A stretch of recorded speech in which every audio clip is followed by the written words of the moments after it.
నవదీప్ గారు ఒక క్వశ్చన్ ఏంటంటే అవుట్ ఆఫ్ ది బాక్స్.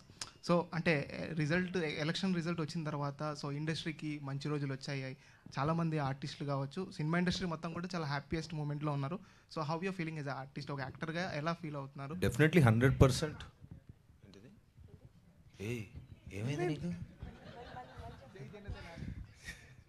ఓహో అదే లేదు, డెఫినెట్గా ఇప్పుడు మన ఇండస్ట్రీ నుంచి వెళ్ళిన ఒక పవర్ఫుల్ సూపర్ స్టార్ ఒక ఇండియా చరిత్రలో లేనటువంటిగా 100% సక్సెస్ని కొట్టడం, ప్లస్ ఆ మనిషి మనకి ఎన్ని సంవత్సరాల నుంచి తెలుసు, ఆ మనిషి ఆ పవరు ఎలాంటి స్టేట్ని ఎలాంటి పరిస్థితిని, అంటే ఆయన పర్సనల్గా ఇంట్లో ఉండుంటే ఎంత ఎంజాయ్ చేసేవాళ్ళో అందరికీ తెలుసు. అది పక్కన పెట్టి మా ప్రజల కోసం వెళ్ళి ఆయన ఇన్ని సంవత్సరాలుగా పడ్డ కష్టానికి ఈరోజు రిజల్ట్ రావడం అనేది అసలు అంటే అలా రావడం అనేది 100% it's a phenomenal thing.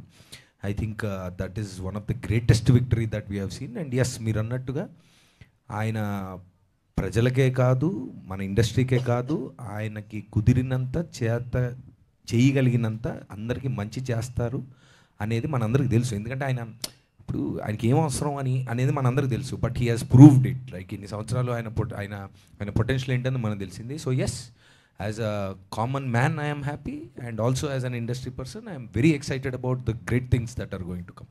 Thank you. ఈరోజు కల్కి కూడా ఏదో 1 AM షోలు ఏదో రాబోతుంది అనేది వచ్చింది. ఆల్రెడీ స్టార్ట్ అయింది, టైం స్టార్ట్ అయ్యింది, అంతే కథం. చాందిని గారు